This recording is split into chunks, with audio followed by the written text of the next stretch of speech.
A mighty oak tree carrying the weight of history, here for 600 years on a plot of land on Baylor Street in busy downtown Austin. This is the Treaty Oak, so named because historians say treaties between Native American tribes and the Republic of Texas were signed underneath its towering branches so long ago.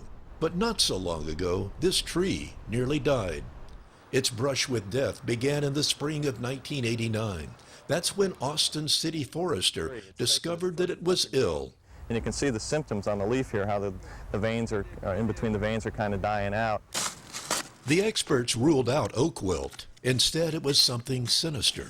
A chemical analysis showed that a deadly herbicide had been poured around the tree. Arborists and botanists from around the country worked to save the tree. They installed a sprinkler system. They fed it a constant solution of sugar and water, and they removed the ground around it. As news of the poisoning spread, there was an outpouring of concern across Austin and beyond for the tree that was suffering. The people of Austin responded, with outrage and love, and people came here and prayed and dropped off, the chicken soup and that sort of money. They left money, crystals. The mystery of who would try to kill the treaty oak was big news around the country. Network TV newscasts showed up to document a most unusual case of attempted murder. Who would want to murder a tree?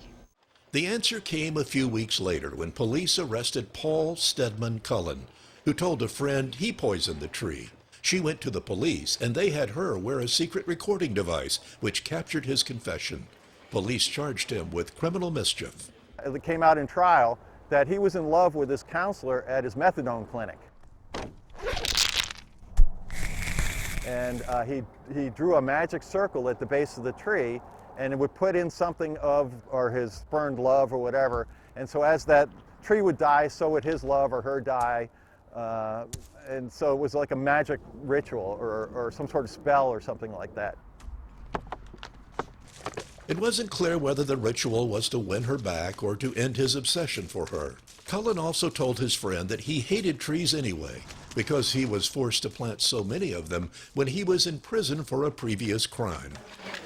Cullen changed his story at trial and said he didn't do it, but a jury found him guilty and sentenced him to 9 years in prison, though he served only 3.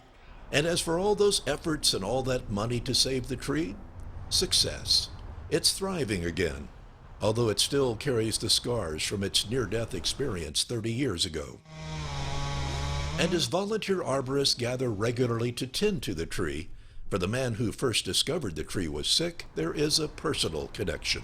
I met this wonderful girl, and I was going to get married to her. Underneath the treaty oak, right where the little baby tree is, I knelt down and proposed to my wife in 1987. I chose this tree to propose to my wife, and this guy tried to kill it. It's pretty personal. But obviously, I'm still married, and the tree is doing great.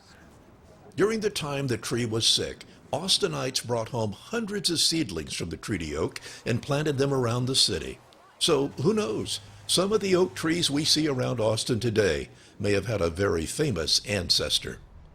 Bob Buckaloo, KVUE News.